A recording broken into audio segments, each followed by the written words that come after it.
It's the People's Podcast Show with Adrian Biddle,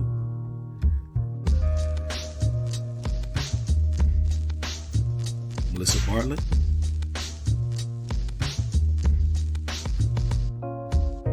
and your boy Kerry Bixby. It's your show, so tell us what you want to talk about. It's the At the Round Table Podcast Show. Yes, indeedy. Feed the needy. What is going on, family? Oh my goodness. It is Wednesday. Yes. I can hang out with some dynamic people. Oh my goodness. Oh, what am I ever going to do? Hey, so I have to go ahead and introduce these two amazing people. But first and foremost, shouts out to A Money as he is out and about right now. He may join us later on, he may not, but as Sis said, he is here with us in spirit, and we'll hold seat warm for Deacon when he gets back. So, Sis, Melissa Bartlett, aka Pitbull in the Dress, what is going on? Nothing. It is Wednesday, hump day, middle of the week, and I'm excited about it. I'm excited about our guests. Nothing like having another queen in the house. So phenomenal. On top of that, other than that, I'm great. Feeling good. My mental reset is going great. Really feeling like myself again, and feeling energetic and clear, and focused. And so I'm ready. I look forward to the show, and tonight I was just on pins and needles with anticipation. Like I could not wait to have our guest and get a chance to spend time with her once again at the round table. Oh my gosh. Thank you. Y'all overwhelm me with love. So well, wait a minute, we got to do this right. To you. We have to do it right. Should I do it in the voice or should I just do it regular? Let's just do it in the voice. No. No, can you do?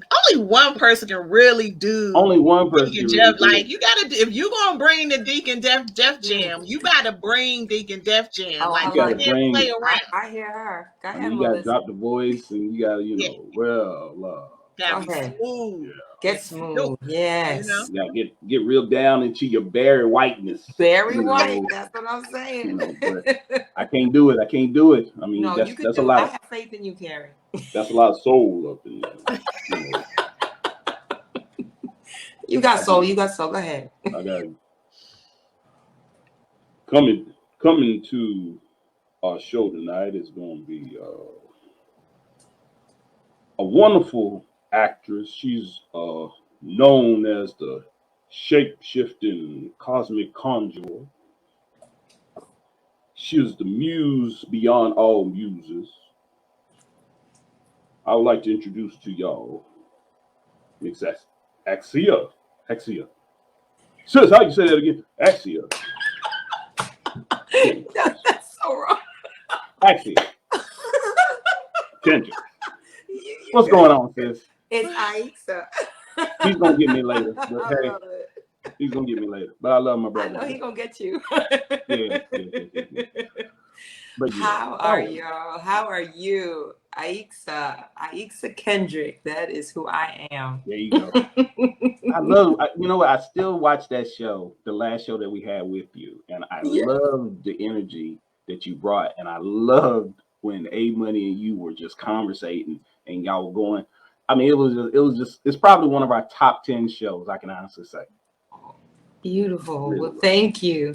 Again, y'all bring the energy and the topics that you touch on and just how you kind of just get us going. I mean, you really delve in and you honor me. And so I can't wait to let's what do we got to talk about now? Oh, man. Well, our family is chiming in. What's going on, Charlie Toods? Terry, what's going on? Thank you for joining us on tonight at the Roundtable Podcast Show. If you get a chance, please share the show with your friends, your family, your mom and them, grandma. Ask them to come up front and just listen because we're in for a amazing show this evening.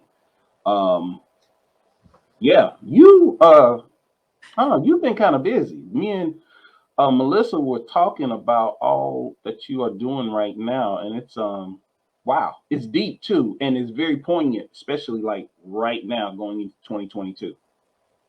Yes, absolutely. I mean, it's been a blast. I mean, as all artists, you aim to just keep working. That's the Mhm. first thing, and to do some interesting pieces or projects that kind of are in alignment with your trajectory as an artist and what's happening. You want to be, just like Nina Simone says, you want to reflect the times. You want to be part of the times, and if right now, I would say, if what's interesting is, I would say the times are catching up with this piece, Mhm. simply because what I believe you're talking about is the piece I'm performing in right now in Miami, called the Dahomey Warriors, written and directed, yes, by the phenomenon known as Leon Gray, Mhm. and who's also done Black Angels Over Tuskegee, and also he's done all kinds of amazing works about Harlem basketball. I think it's called Harlem Kings, Kings of Harlem, Mhm. and other pieces that are always. He just did something called Cowboys that also introduced Boss Reeves into the mix. And so Mhm. Leon is prolific when it comes to historical works that are extraordinarily entertaining, and then also still capture the heart and spirit of the times of the then and then of the now. So this piece is based off of the women who are based off historical events from Dahomey, the kingdom of Dahomey, which is now known as Benin on West Africa. And they were an all-female militia. So they were the top militia. And at one point, there were at least, I think, 3,000 to 4,000 women who fought for the king and for their land. And that was about maybe a little over 200 years they had this system. So they were the highest rank of the soldiers for that time. And so this piece takes the last few days of and the push into 1862, when France eventually dives in to colonize Dahomey. Woo! Mhm. Now, if people don't understand exactly what this is, if you saw Black Panther Thank you. and if you saw the Dorage, The Dora Milaje, yes. it Hmm. ooh, them sisters. Well, that's what That's what. Lupita Nyong'o and Mhm. the what Ryan Coogler, they had based the Dora Milaje on the Mhm. actual Dahomey Warriors. So because those are actually real women who fought strategically to the death. So that's why I said this piece that Leon had written, actually did it in 2017. Mhm. And that was a year before Black Panther came out. And then we also did it in 2018, Mhm. and went down to North Carolina to do it at Winston-Salem for the National Black Theater Festival. Yep. And so that's when these phenomenal all-female producers here in Miami-Dade, Florida, known as the M Ensemble Company. That's Pat Williams and Shirley Richardson, who now just made their 50th year of doing Black theater and Black culture in Miami-Dade. They saw us in North Carolina and brought us down. They said, we got to do this for Black History Month. So it's a complete honor that they saw the meaning, the message, the Mhm. energy, and said, "Hey, let's do it." Trying to Uh tell you. huh. My aunt Yeah. was at the festival in Winston-Salem, Uh huh. and she saw the production, the play, and that's all she could talk about. was how phenomenal it was, and the women, and the passion, and she thought it was one of her favorite plays that she watched during that Wow. weekend. So That's so interesting. I was like, wait a minute, Auntie was there when you said 2018. Yeah, it was And I it was, always say I want to go, and it's just never a time, where I'm like, take that time off from work so I could be up there for those, 3-4 days, and they do a lot of stuff prior to the yeah. festival getting there. And Oh, but I just want you to know, whether it matters or not, Aunt Carrie, if you're watching, oh. see, this was Mhm. one of her phenomenal. This is one of her plays that she raved about. Wow. Well, bless you, Aunt Carrie. Love, love, love to you, back to you. Yes. And the original title was Black Sparta. Mhm. And then when Black Panther came out and all these other things where he was recalibrating how to better highlight what the main focus was. And so the largest focus was, it was really about the women, these Dahomey warrior women, and to honor exactly where they came from and the location and everything, so that it was very, very clear. Mm-hmm. Now, being in 2022, Mm-hmm. the second year of a pandemic, social climate of, it appears that for whatever reason, we have to rekindle, and rebirth our Black pride, and be so intentional. How does this production, how does this play, how does the spirit of the story help you in your real life, dealing with what we as Black women, as Black people, as my auntie likes to say, Black folk, having to endure in everyday life? Mm. Wow. Well, um, I would say for me, meaning how does it, for me, the For actor? you. Yes, I've been living with her, this character, General Nay, for quite a bit, and so every time I get a chance to revisit her and her approach to living in the story, being that she's the general of the women warriors.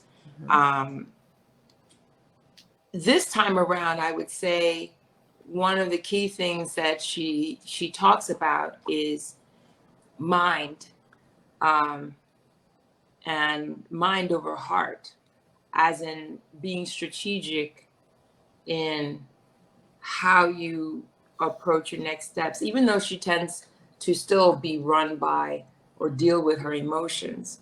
Um, I find that uh, there would be a lot of cogs in this machine, and there are a lot of pieces to this larger puzzle, and some things we as a people, as a culture, and I would say as the diaspora, um, we may not have all the pieces. This may not even be our puzzle, and there's a lot going on to there's a lot going on to really um, take into account. And so some things, they say if it doesn't apply, let it fly. Mhm. Some things in the structure, or how you might even say the hologram image of the picture that we want to what we think we're in, or AKA the matrix, may not apply to us. So, but unfortunately, what's happening in it, there may be a lot to react to. So the question is, for me, at least I'm seeing it's how do you use your mind to better understand the larger picture? That's what I'm gauging. And then when do you, regardless of what the picture is, stand true to your truth? Mm. Yeah. Yeah. So Because that's a big one, you can because react a lot. Reactions are kind of natural. They're instinctive. They're, but when you have to process, just be still, mm-hmm. process. I think that's where a lot of people do not have that capability. Right. And I think, as again, we can get deep in talk already, but as I will say, the larger structures have their own purpose. A lot of things of even why we even got here were not really positive.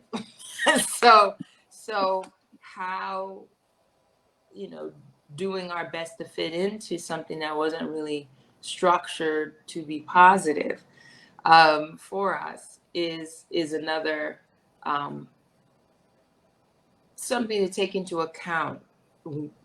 Why then the also conditioning is of reaction versus thought before we act. So there's a lot of that also that has been kind of continually hot buttoned, I would Yes. say. There's often lots of trigger hot buttons happening. And that's, again, there's lots of psychological studies that people have done with, you know, electrodes and things where animals are kept in cages on one side and then they're trained to move to the other side, and then they're shocked and then they move to the other side, and after a while they stop moving because they get used to the shock, they get used to the and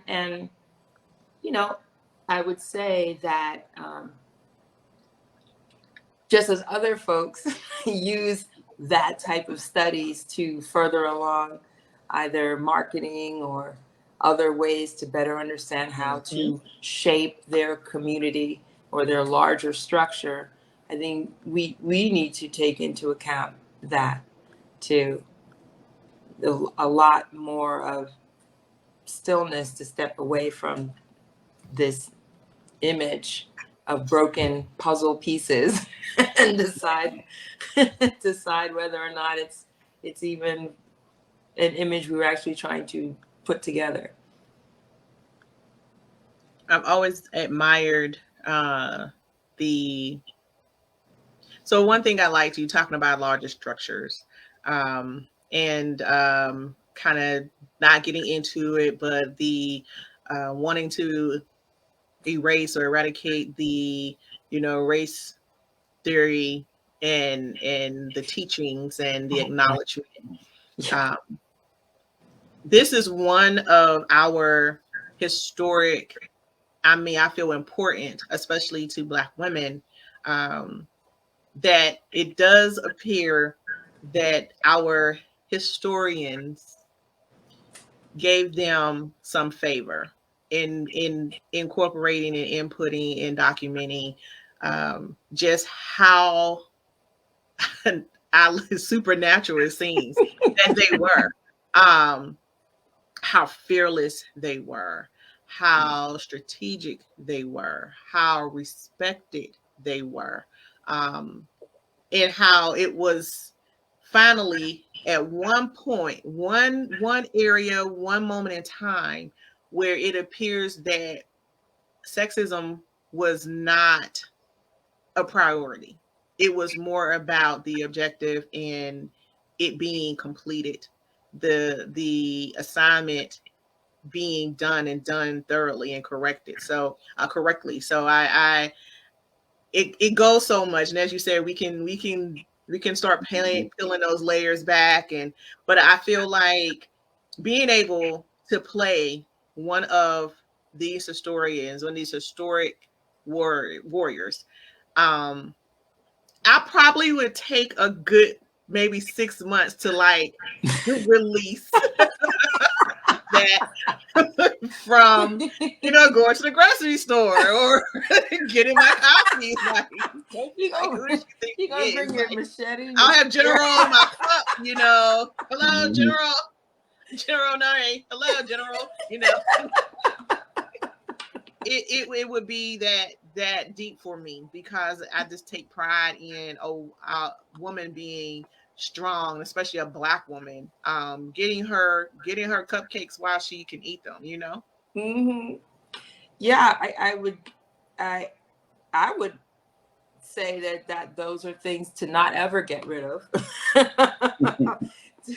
to not ever get rid of. That's also to once you get that nugget of bliss and blessings from your ancestral information, then keep it. Keep it close to your heart and to your spirit, because there's more to learn. Mhm. So, and especially if you walk with it, then there's definitely more to learn. Right. Uh, Right. yeah, absolutely. I mean, I is in fact that there's a lot more. Um, you would think that yes, with this character, you talk about machetes, and we do all these fight coordinations, and there's all kinds of great stuff by our fight coordinator Diego, who did some amazing stuff. Um, and you would think, oh, okay, well, they're temperamental. They behead people, which they did. um, Which is why but they were feared. that's why they were. Mhm. Yes, they were. Yes, they were. And but therefore, it there's less like my fellow, what I would say my bestie in the play. Her name Kunto. She's one of the wives of the king, but she was a fierce fighter as well with me. So, and she would, her key thing also when she tells the young one is that it's about mind. You just want to swim loose with your emotions. It's not about that. It's again, it's you learn how to use that energy very clearly. So like any martial artist, African martial art, capoeira, anything, you you don't just wild out. You actually learn to temper it with more understanding. And I think that's again with more understanding of how strong, how rich, how powerful, how much history there is in on our mother continent, from where we all sprang from. That the more one actually doesn't want to waste their life here, the more you want to be clear on what you're actually bringing to the table, because you know you're already walking with much to bring to the table. Wow, that was deep. Mhm. That was kind of on my toe. Ow, ow, ow, ow, ow. Yes. She gave me a verbal shaking, like, hello, Yeah. focus on what you need to do now. Mhm. Don't get caught up in a noise, because I think that's what happens a lot of times in having these type of plays that represent um, where we come from, giving us history. Um, I feel that we as African American Black people, we kind of get caught up in the Americanized, like you said, um, projects, test, noise, and we forget how strong our minds are, and we forget how royal temperance looks like, and we forget, as far as women is concerned, you know I mean, nothing happened without us. Nothing, Mhm. Yeah. nothing happened without us. And this is not to sound cocky. This is just to be real. So, having this moment and this opportunity to be a part of such a rich production, it has such a deeper message, that I think a lot of people, of course, they come for entertainment, but I don't, I hope they get the deeper message, and it resonates with them once they leave, because this is what is needed in today's society, especially where it appears that we're coming out of this pandemic. And so we are now going to be integrated back together, where you have people who haven't had their coping mechanisms for 2 years and haven't had the relation, and haven't had the being with other people, around other people, in small spaces, in large spaces. I mean, this is really going to be interesting, and why a lot of people are, ready to start throwing confetti and like, yeah, we're free, we can go back to what we used to. I love that word. It's not going to go back to how we used to, because now you're going to realize how many people's minds are not as strong as you thought they were. Oh yeah. And so we're going to need these type of teachings, even in a form of entertainment and a play, to remind us, you need to be strategic about the impulses. You need to be strategic about the emotions. Whether they be true or raw, you still need to make sure that you are thinking about your reaction versus just reacting. Absolutely, absolutely. Yeah, and that there's so many layers in the piece, so I can't, no spoilers. No spoilers. Too much. Yeah. But one of the geniuses that Leon also did, because of he didn't that's the blessing of the way he writes, and why I really appreciate the work, is that he doesn't tippy-toe around the parts that we as a collective played in the slavery, and but why it was kind of like that, and it's briefly touched on, and then there's other aspects because of the return of my character's brother, and how it happens, and what I learned from it, and yet what he does with him having been taken. And so it's trauma is also, I think, a very important topic, and an aspect of how we either work together or we don't. And that needs to be on a t-shirt. Yeah, I like that. Yeah, it does. And I mean, there's goodness, I really there's a few Black psychologists outside of the extraordinary Francis Wesley Cressling, who did the ISIS papers, correct? But there were a couple others, and one who talks about the fact that, yes, there weren't any trauma counselors on the Middle Passage. There probably weren't any trauma counselors when, we were on the Akshobak. There were probably no trauma counselors in one plantation versus the next we were brought to. And each generation of generally like 10-year spans, there were probably no trauma counselors to discuss or share any work out anything. So to really understand how one holds and yet releases, therefore, what this process was and still is, because it's still going. Yes. So all of these are aspects or things that this play, this wonderful epic piece, the Dahomey Warriors, touches on in ways that just kind of sit with you, and you're like, wow, and it's really quite beautiful. Yeah, I can imagine. How is it working in Miami? Now, I know you worked a number of places, so Miami is a place that I have yet to visit. So it's like ding, ding, ding. How is it working in Miami? Well, I will say that first of all, it's much warmer than New York right now. It's way much warmer than New York right now. And when I do get a chance to enjoy the sun, it's beautiful.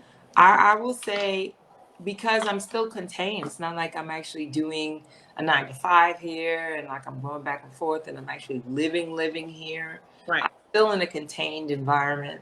I'm still here to do the show, and we just rehearsals and all this stuff. It's just, woo. There's hardly any hangout time whatsoever. But I did, stuck my toe out a couple times. We drive around or we sit someplace, and you just kind of see the environment.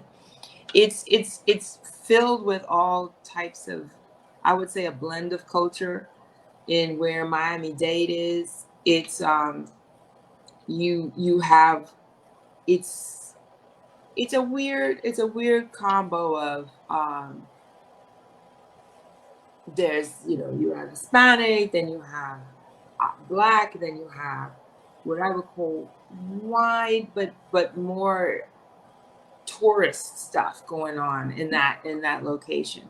And so what I'm hearing from people is that it's still pretty segregated in some way, shape, or form.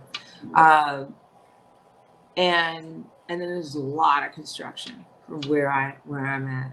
Yeah, because they're saying that a lot of people are buying property. Now, what does that mean? What does that mean? People are buying property, so they're recalibrating whatever it is that they think has value and how they think they're going to bring value to it. That's kind of going on everywhere. Yeah, it's kind of going on everywhere, and that's the nature of, I think, anything. I mean, even again back to the kingdoms of Africa, they were warring, what I would say, warring for territorial dominance and richness, and well, we have this and we need that, and there's more land over there. We need to, get some over there. How do we make peace with them, or do we just conquer? So that's generally, I think, the habit of humans is to want stuff, and it's just how they go about it. How we go about it can be friendly or not. That's deep. Right. That's really deep. Mm-hmm. You can work with people or you're not. So with this particular piece, it's interesting because it seems like, I don't know, I was reviewing a couple of things and how over the past 2 to 3 years, we've had the Me Too movement, and we've had, certain unfortunate celebrities that have fell prey to, just the whole situation dealing with, how do I say it to be tactful and do it like Adrian as well? They just did it, doing ladies wrong, stuff, You tell it. I'm sorry. Okay, let me get serious. So I was trying to kind of add a little humor to it, but No, and I love it. it's interesting though, because of how women have been perceived for quite some time, especially African American women, especially Black women. Let me put it that way.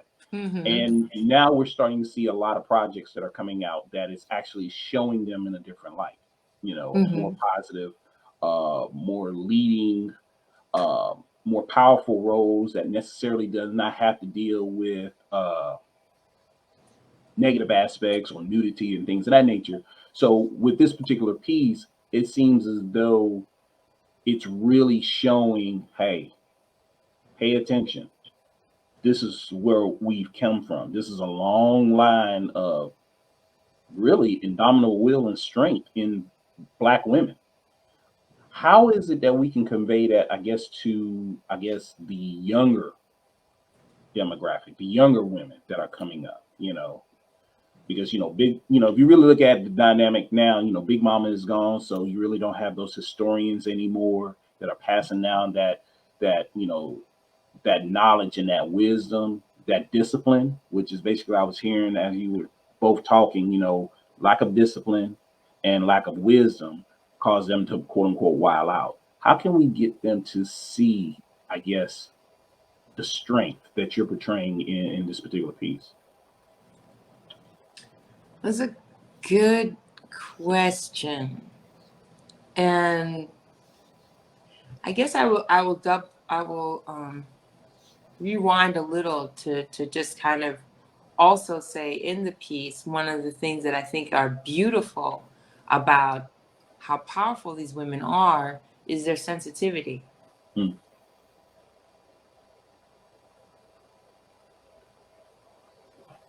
Uh-oh. Good. Queen Kendrick, you are frozen. Yeah, I think you. Yes, you are. There you now go. I am. There Yay. And Woohoo! just when we got to the good stuff. Yeah, we're getting to the heart of the matter. Conspiracy! Go It's a ahead. conspiracy! Yeah, I we were like this. know.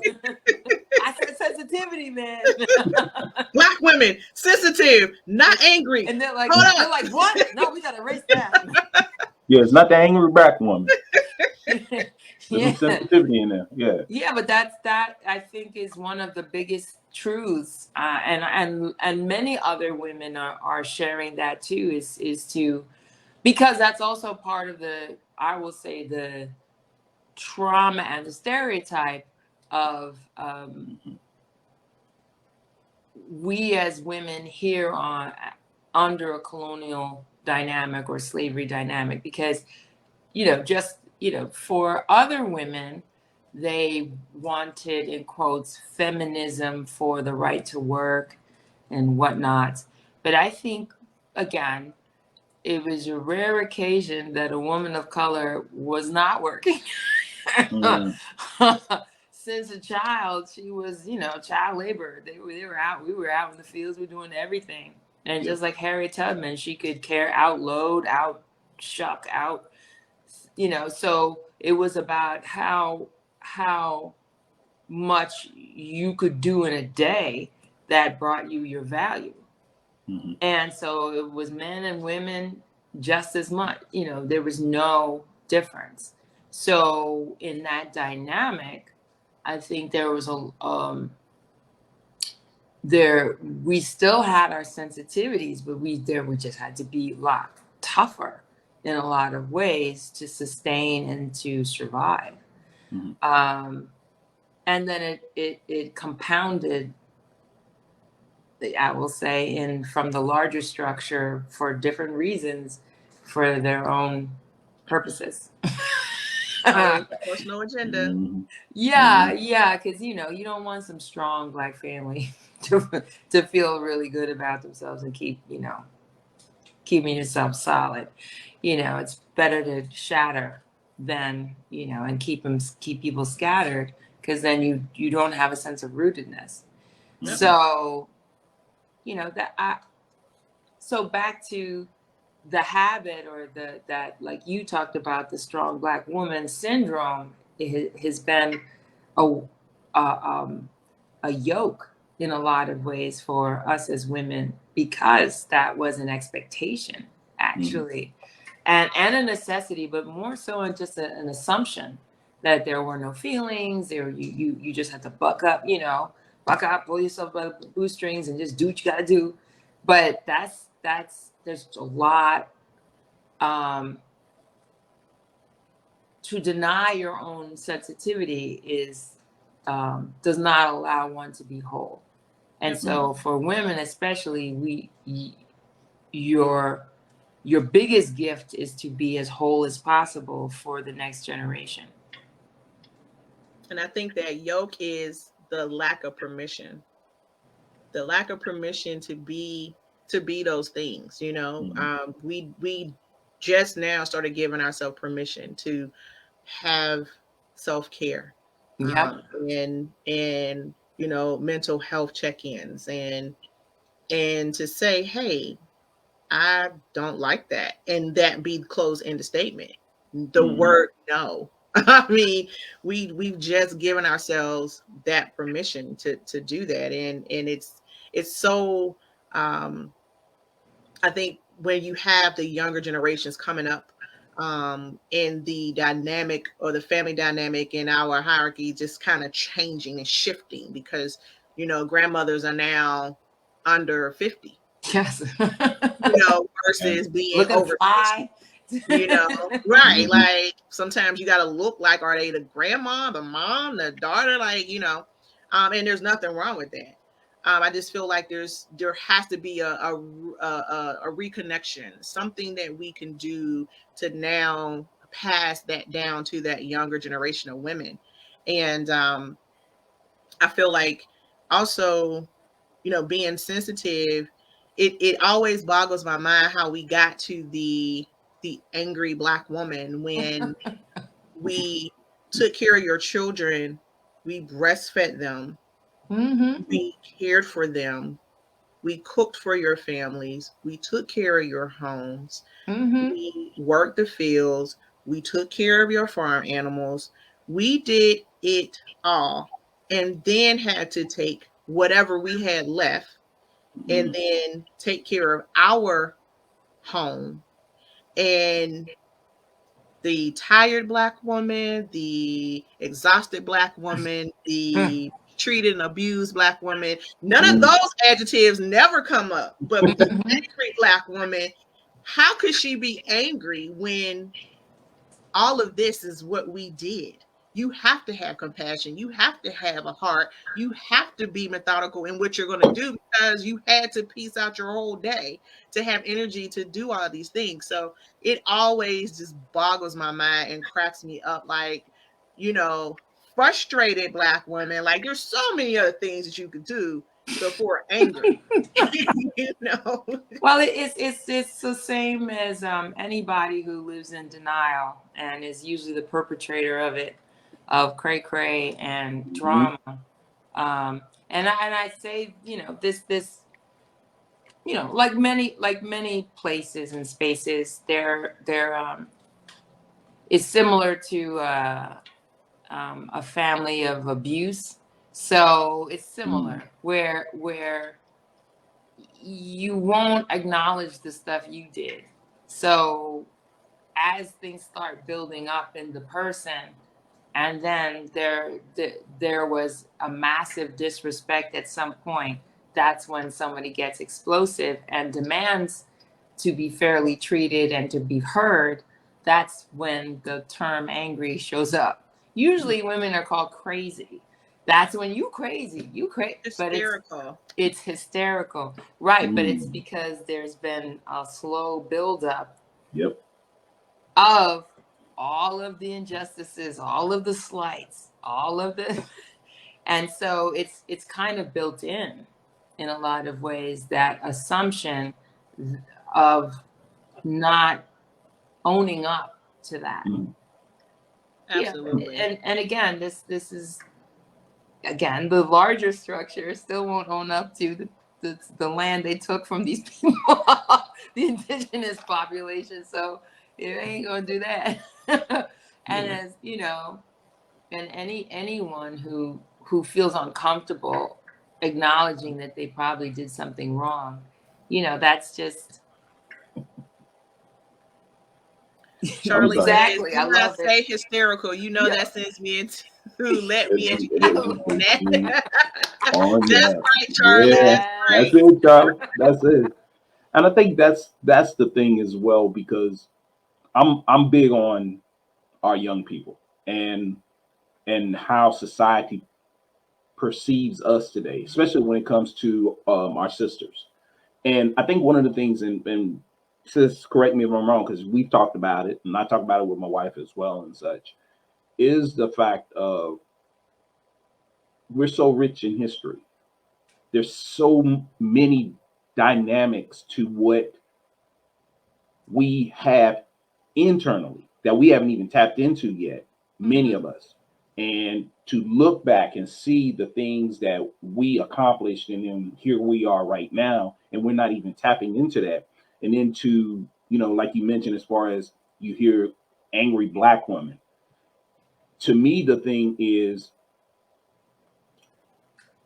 I'm big on media. And when I see, these shows that are out right now, and you have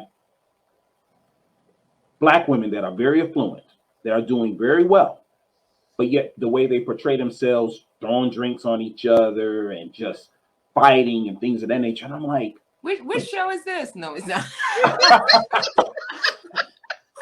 I'm clearly missing out. Which one? Which one is this? I know which one. I mean, I guess that's the thing because there's so many of them, and to me, it's The really housewife shows, the hip hop yeah. shows, The housewives, these reality shows, and it's just like to me, it's really a slap in the face of the legacy. You know, basically what you're doing is you're telling some of these younger sisters, okay, when when you make it and such, this is how you should act. This is what you should do, and it's not really tapping into projects like yours and what you're doing and what other people are doing when they're showing African American women in a positive light, or our ancestry and what they did and how rich and powerful they were before the transgression. We'll call it that, the The transgression. transgression. Yeah, I mean, it's just amazing to me. So I guess that's the thing I've always tried to do is like when I see young men, I see especially young sisters, I'm like, do y'all not know the history? Do you not know the sacrifices that were made when we got here? When you look at cornrows and things of that nature, you thinking it's, oh, it's just beautiful and such. Do you not know the history behind it? They put all the design that one is I know, Carrie. All I'm saying is you talking about stuff that is like back in the day, and like I want to know now. Like I want to know how I can get my stuff now because it is about the coins in 2022. Okay, it's about the coins. It's about getting yours. It's about all of that. So all that sound nice and stuff, but it's about the coins and doing what you need to do now. Like that's what it's about. Wait a minute. Wait, what's the word? The assignment. The assignment. The assignment. assignment. You got the assignment. You got the assignment. You don't even know the assignment. And actually, in one sense, that's the nature of any new generation because that's all they're thinking of is the future. That's all they see, and unless you start out from the get-go integrating history as a systemic dynamic in your household, let alone the school, which unless you're in a really gifted school or it's if it's a homeschool or if it's a more Afrocentric school, then you may lose some more. And then since media hits and social media and everyone wants to TikTok, then everybody as youth want to belong to the larger population. So it's understandable that they won't naturally gravitate toward it unless the community does it. Yep. And so you can't expect the child to know where to go. There just has to be places and spaces to consistently build for the children. And that's the thing. It's how to keep that. And you mentioning media, there are lots of people from Ava DuVernay doing Queen Sugar, or Dee Rees doing Mud. Yes. And there's even Viola Davis and her Jujubee production. They're coming out in September with another of these Dahomey Warriors. I think it's called A Woman King. Yeah. And I'm also excited about her role as the first lady. Yes, and then there you go. And so she's her and her husband are using the platform to build stronger, clearer canons for us. Media canons, as in where children can go back and find it. We can Google and read it or see it. It's that kind of. There are so because there's always going to be the Jerry Springer housewives, because everybody likes to see an accident anyway. Lots of people have a habit. What happened? Oh yeah. No. Oh God. Oh geez, you see that? So that's normal. That's human. But therefore, just like with a chocolate cake, or let's say the Twinkies or the whatever the candy corn that you're eating, there can be like a carrot, or there could be a you know, the salad, or there can be, so not everything has to be one thing, but it's about our diversity, and it's about us more and more. Lena Waite is doing some amazing work. You know, it's just all kinds of, we are not a monolith. We are not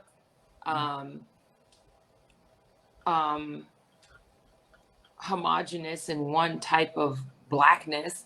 We speak multiple languages. As Melissa just showed us, yes. Yeah. I feel that, and this is where, you know, I try to, you know, just kind of a little censored. You can't sprout and sprout out, you know, everybody came from Africa. We're the motherland. We're the origin. You know, all of you came from us. And then you stick with this tunnel vision, intentional ignorance about what America looks like and what it involves, and what, you know, what other ingredients are put into this huge melting pot. If you are truly convicted to say, yes, I come from Africa, the origin of all, you need to learn as much as you can, definitely about your history, but Right. others. That way, there is some type of a bridge for communication in the community, in the generations. I feel mine, maybe one after me, we have dropped the ball, because these are our children, and now their children that have that attitude, that have that, you know, kind of void, no sense of, they don't even have like immediate family history. Like, you don't take your kids back to where you grew up. You don't take your kids to, like, you don't talk, you don't go to family reunions, you don't have picnics, none of this stuff. It's just like, I'm just trying to live. And I think that's why, I mean, just what you said, it's there's no consideration of the past. They're always looking towards the future. There's no inclusion. It's just, what can I have today and what can I do tomorrow? And that's our fault. That's our fault, you know. You said community. How has the Miami-Dade community embraced the play? Oh my gosh. Wow. That, man, if you were there this Sunday, Lord, you might as well have had popcorn in that audience. They were talking. Everybody was like, "Oh no!" And then there's like, once there was a moment where people shouted out, "Kill him! Kill him!" And I found out later it was a little older lady. She was like, "It was me. It was me." I was like, "Lord." They are over the moon with this story. They love, they always love what M Ensemble does, and when Leon brings some really great gristle, I would say theatrical gristle, to them, into the mix and onto the plate, so that people can like emotionally connect to it and just dive in and get a full meal all the time. And so this time around, it's just that, just see us like have these amazing little sword fights, and then I mean, the set itself is like a living piece of environment. It's like, again, I'm not, no spoilers, but what they do with, the fog machine, and it's like there's like a living waterfall in here. It's beautiful, actually. Yes. So it gives you a sense of the peace, and a little taste and hint of what it might have been in Africa, and in that little part, nestled where the trees are, and so like my little branches here. And it's I would say they really took to heart the story, and there's a few who already came back with more people. So that's you can't beat that. You really Right. word of mouth is just a blessing. And you know, they flew me in from New York, um, but I still wound up getting friends who showed up here. Oh, wow. Absolutely. Who showed up here, and you know, one of my childhood friends, Toki, who I knew her since we were 9 years old in New York, but she lives in North Carolina right now. But she was traveling in Miami with some friends because they were gonna do a little island hopping and stuff. So she's like, "Oh yeah, I'm coming," and I was like, "Oh, get out!" I'm So, literally considered like in my mind, Carrie, I'm like, let me see if I can catch a flight out Concord from Concord. Because you know, Yeah. all of the flights from Concord, they do Florida, Louisiana. Like, oh wow, Yeah. okay. before it's time for me to head back into the 9 to 5 world, let me see what might be popping over there if I can get a flight to Miami. Well, come on through. Go ahead. I love to I'll hear put your that the ticket set. right I there. love that when you can walk into a theater and when the lights dim and you know the stage illuminates and the you know from the first scene in the background and the props, it just transports you to that era or that place. That's when you get the talking back because everyone literally has went on the same journey. Yeah. They went through the same time capsule and we're there with you and we're eating it up and breathing it and you forget that this is entertainment. This is a production because you're like, oh no, girl, no, he didn't. Like, you know. And that's what we heard. Oh my God. And So that's good. That's a key sign that it is phenomenal when you have that interaction with the audience without request. Yep, absolutely, absolutely. And then we usually take what I call at this point cosplay photos after the show because everybody from the children on up, like one of the actresses, Acelia Neely, who plays Abele, she has a bow and arrow. And so all the girls, they want to hold the bow, and I want to stand with and there's like a fake sword, so you could get the whole. So they're standing there, this, and it's like there's photos. Then there's an elders they roll up with the wheel, you know, their push cart, then their walkers. Like I'm holding it too. So we just got photos of just the audience just enraptured with the energy and the story. And I think also it's one of the key things is again it has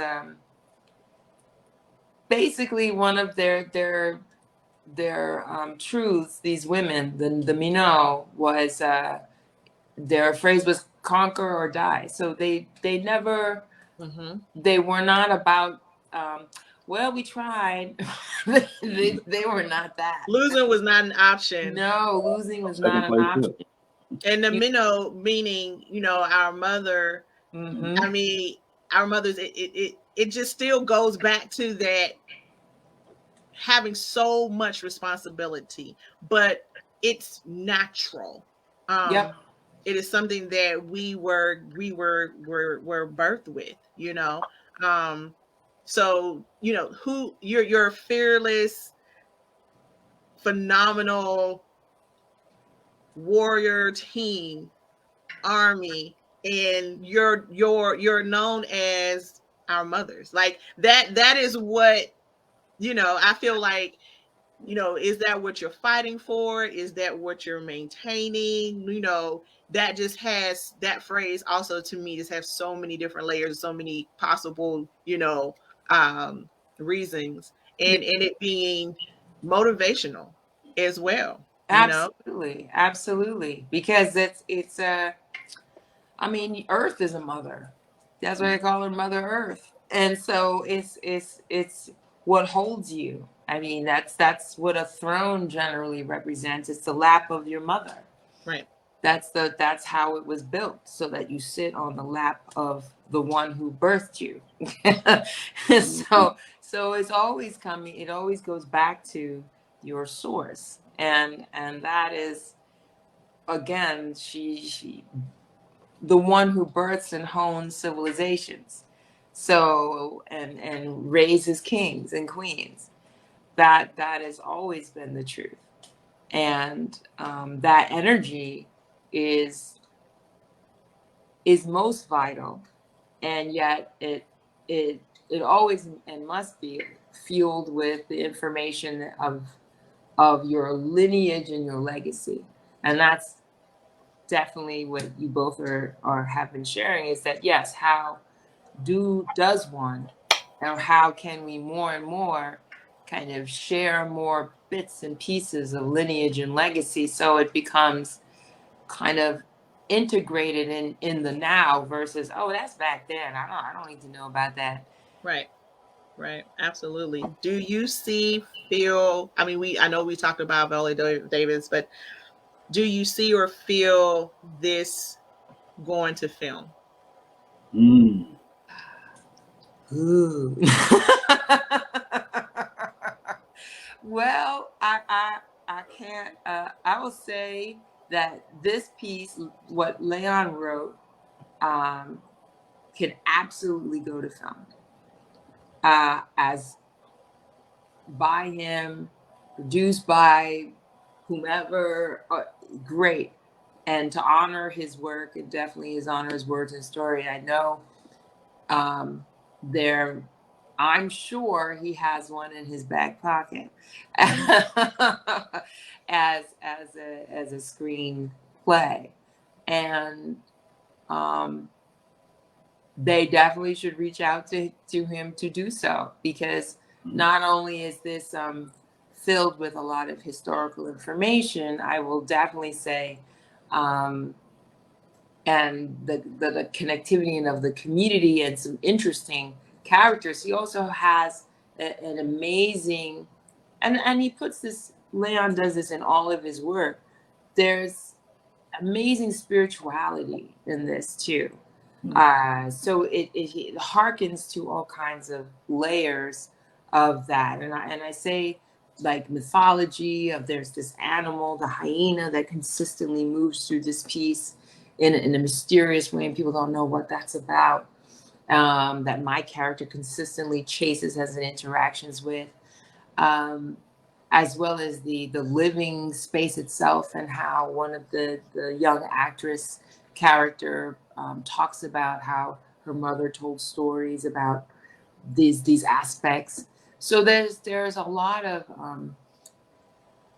beautiful nuance that, how as we grow up or grew up seeing, Wonder Woman or Thor or Superman, or all of these stories that talk about the mystique of how their origin, and there was this, and then there was that, and it was birthed from that moon, and it came from this sun, and that's lovely.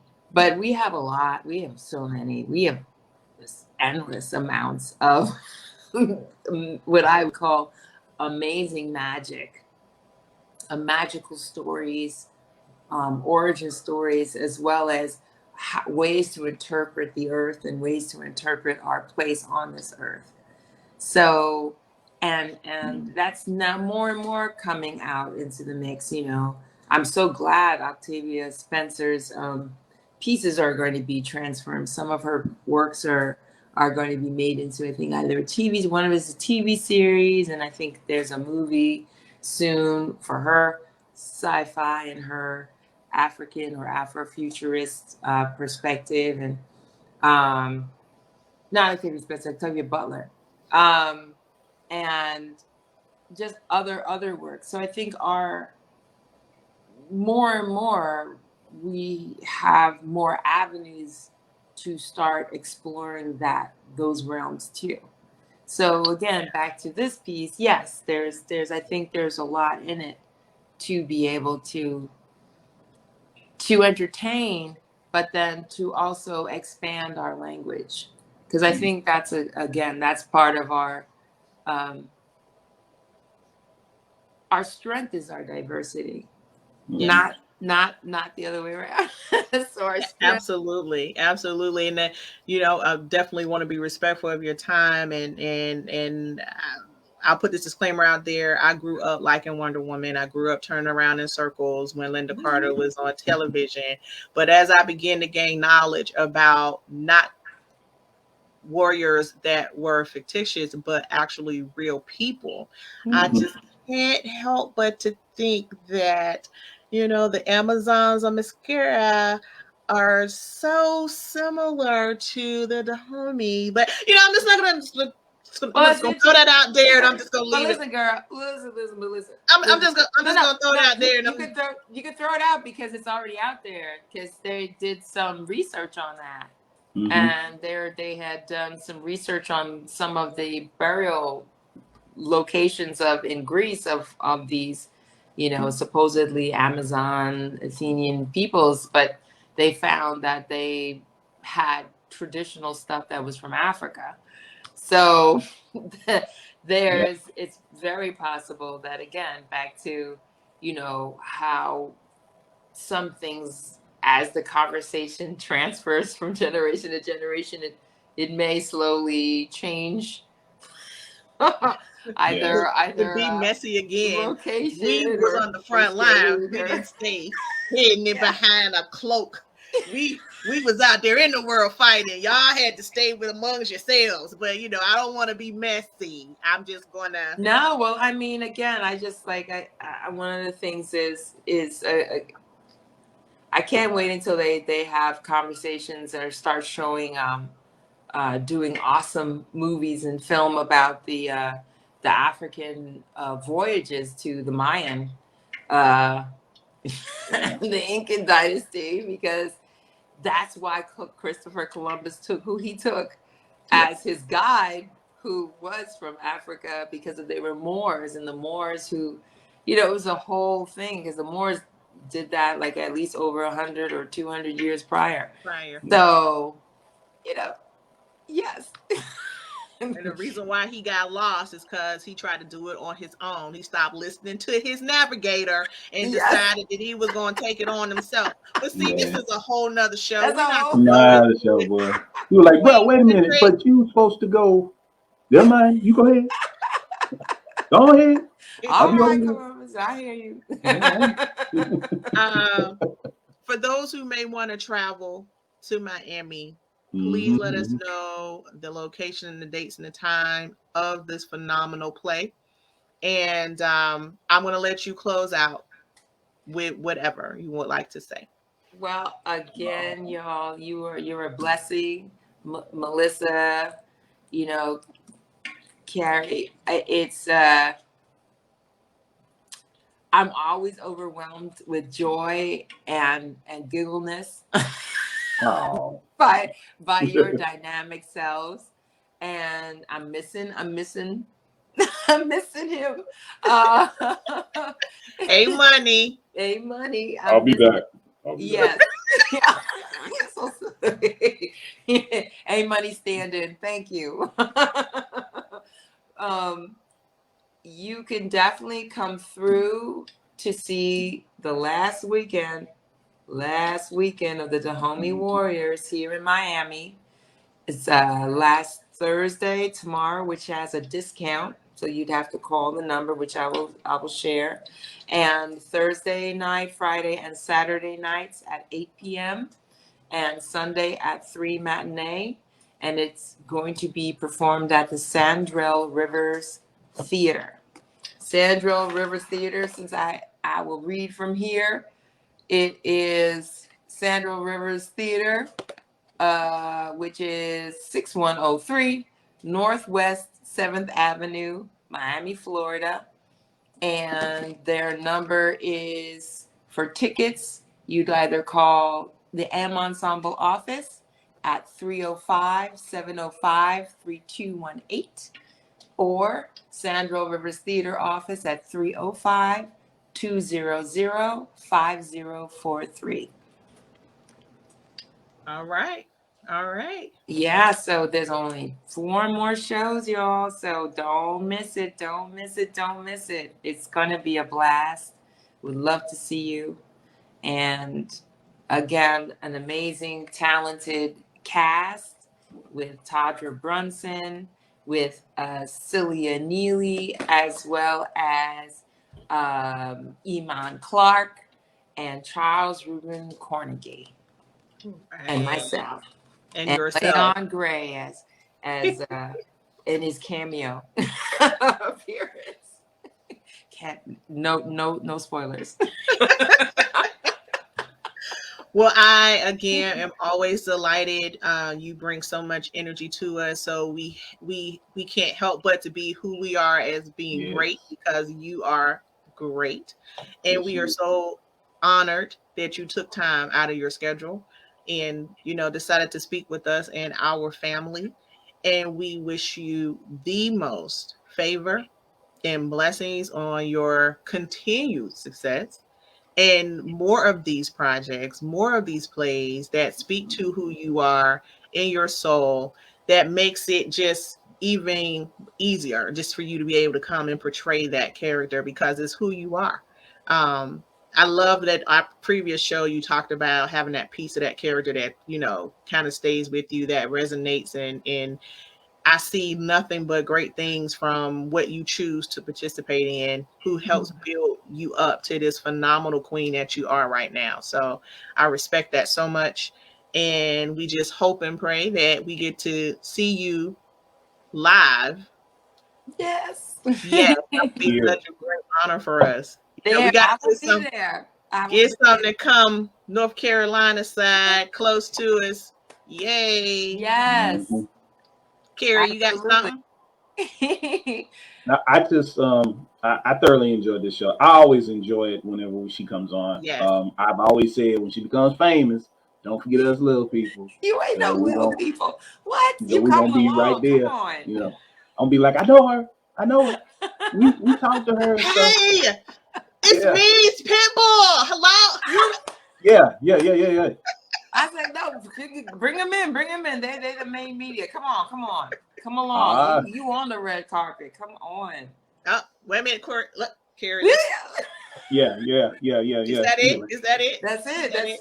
That's it. Yeah. Shout out to Sure Thing Productions. They were the ones that have always facilitated Yep. our opportunity with her. So I definitely want to give a shout out to them. That's right. Shout out to Sure Things, David Herron, always doing some phenomenal. I was, man, he is the engine. He is the engine behind magic. So if you want a Sure Thing, I literally say, if you want a Sure Thing, contact Sure Thing. Seriously. Oh yeah. An engine and a brilliant spirit. David Herron. Yes. And shout out to my talent, my managers, the Talent Express. Lorna Rainey, Anastasia Renee. That's right. And Evelyn. Oh, she good. I'm all she good females. people, man. I'm telling you. That's the way to go. That's right. Because Black women matter. That's right. You see your T-shirt? There you go. Well, family, once again, it's that time in which, we really hate to do it, but we got to go. But if you get a chance, share the show with as many people as possible. Let them know about, again, there's only 4 shows left. So, if you got some people down there in the Miami-Dade area or nearby, tell them about the show. Learn more about this amazing, wonderful muse. And we will see y'all again very, very soon. Charlie Tubes. We love you too, sis. Love you too, Charlie. Talk to you later. Peace.